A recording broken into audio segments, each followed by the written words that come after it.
LZ ta changte congratulations ava han bon em mi tam takina kan te lai atanga kan lo ni ve chak kan lo dream ve thin professional footballer ni mai pialama tu na hian LZ ta hian in lo tin na thar du om tak achang le to ani helai ril si soi ka tum lo hei chu ka soi thonga amaro chu thil dang zo ka ni soi ka tum chu aro pui turu buru lu to ani Cristiano Ronaldo fans ni bok le ha ma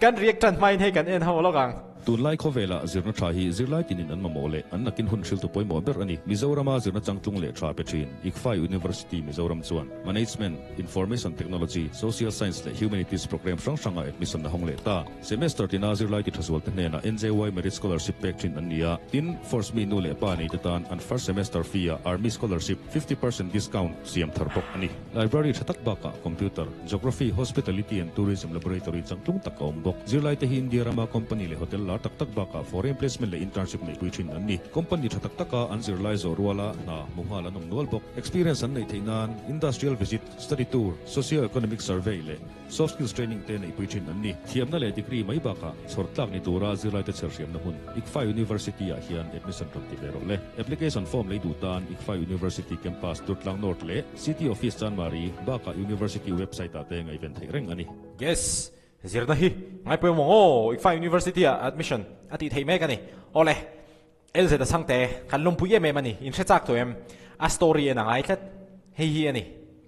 a thian nuin a story saka ama hianin aron share chong le a Instagram page a hian a chan chumo tu na chodin LZ hi professional footballer ani PLama hianin graduate val ani to ani mitam tak an graduate ve thawlom nga tinge LZ ta nge ti ron riek kherang ti chuanin okay in set hiam lo ani thil hi mo graduate ni hi atan chonin apui mo ber to lo adu chuan atan chonin angai kher to lo a chan chu eizon na nget lutuk nuai fe nuai tel lak lu theina thiam na anei amaro chu ti chung chuan zirna angai poimo zia hi mo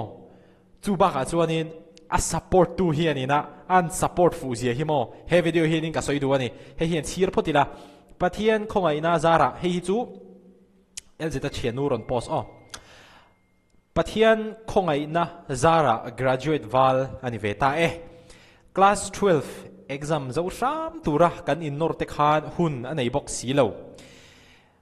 zir lo ngai ve reng box si exam tur ringota zin Mizorama zin lo ngai bok nen har sa takin azo ve shama he class 12 fa soina ani class 12 po ti khan ani BA po a subject du bera kum khat ain enroll nuwa a bula tangin a tan thalea voin hun a thleng thei ta sham boka a kong zo chu kong tin renga chuan lam hi alo om tak lo ani ti chiang tu ngai san om takasin ani lel pi te ya hi ko duat ve lel pi te ya ti tat mai LZ ta po he video hi chuanin lel pi te ya kan ti to nge lel pi te ya en ti nge ko pi nge pi te ya pi te ti mai tiang hemi video bi ka hi chuan abonani aturu ani hemi hi kan soile ma thil pakhat kan soi kan ze tel le ze du chu mizoji nga hianin music video te movie te film thu te heting chi upload thi kan tam to ani heting ang documentary video hi mo heng music video te hi chu 1 million views an nei tlin hi chuanin mak kan ti lo tro Instagram ate pon tho 1 million views nei tling te po kan om fer fur to kan tam to amak to lo wani ma se mo mak de chu mo hetia LZ ta an dinga thu an soi hi Mizorama hian mi thu soi 1 million views pel hi awang mo thianin ka ringani hey 1.3 million views ani LZ ta thu soi hian hemi thu soi hian mo a class rem lu to ka English te page on lu to ka vekhat ngai thalokela Honorable President of India, distinguished members of the armed forces, respected dignitaries, fellow athletes, ladies and gentlemen. Good afternoon. It is a privilege and a deeply humbling experience to stand before you today. To be on this stage is something I could never have imagined. Growing up as a boy. Kaha chu engpo ni ta se kan let chuang lo wanga maro chu ka ti lan du chu nốt po en lem lo ni a soi don hian mo teleprompter po om lo khoi mi ziak po en chung lo ha soi ve top mai mi ni thum kha chu 1.3 million views anei mi zo ji ga hian in mi thu soi million views nei ting zai te chu mo music video chu million views nei ting an ta ma se mi thu soi million views nei ting hi hei hi chu awang ngo tang lo om ta po ni se soi tham po hin om mang lo mai thei ni chung ji nga chon lz hi tel le phot chuanin a graduate kha kan soi le du ani ma sabera chuanin pathia na tri na hi hei chu soi thui vak po ai lo hei chu a chiang sa mo hei chu chiang sa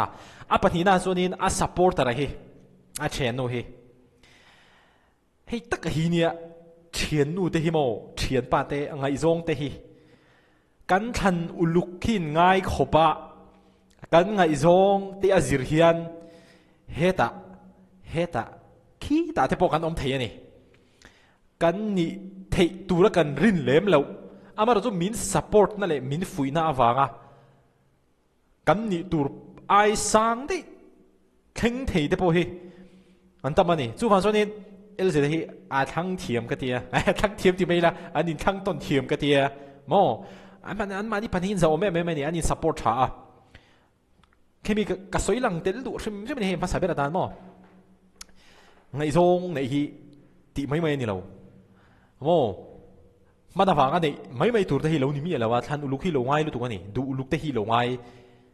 khir le lu tu ka wanga len tar te ro ha chu chi chwa la ma ro chu khir ve de tur ni mani hian standard nei ve tur ni a poi mo khop mai supporter nei tha ka ti khop mai lz da hian mo a vision and lz na a vision pui ta kan yang lz da vision hi amaro chu lz da vision pi lama mo lz na atlak cham lo supplement tu tur a thenu te kha a thenu na a vision nei tur te kha ha poi mo lu tuk chuan at point do le ang ka le kha lang tu na chuan in graduate ani to graduate po ni lo se eng ma har sana ni do lo lz da hian amaro chu graduate ani na sim ma hian ama hi atiza om bel cha lu tu ni football a khel atan BA kha poi mo vak to lo football a chuan mo ama ero chu zirna thiam na te hi mo hei tu na te po football skills te po thiam tu Cristiano Ronaldo po ngai sang su ti zoi mo khami pi la ma khanin hemi BA graduate an ni shim shim te po ke chu aro pui ka tilu tu ka zirna an ngai poi mo te po hi aturu ka tilu tu ka ni a thenu ina hei aron so yang hianin azin ko a hianin har satna atok na sa ni lz ta hian boy chungin du chuan in chuan lam po siam theyang ngoro tilo phot mayang hei hete kan nei to tho te po ti ve thei tho lz ta hian amaro chu khang chuan lam zong a kha du chuan siam thei ani amaro chu a siam lo chu adot le a chuan in discipline lz ta ba a discipline na tuk ama in vong lu tuk pathian na tria zu le muam rui thei thil filim vek Cristiano Ronaldo po ma til le thi ni la lo ning su mo lz da po hian Cristiano Ronaldo ngai sa ke pon ka ngai sa ga mo no drugs no alcohol no tobacco no tattoos poi mo lu tu ka ni poi mo lu tu mo so in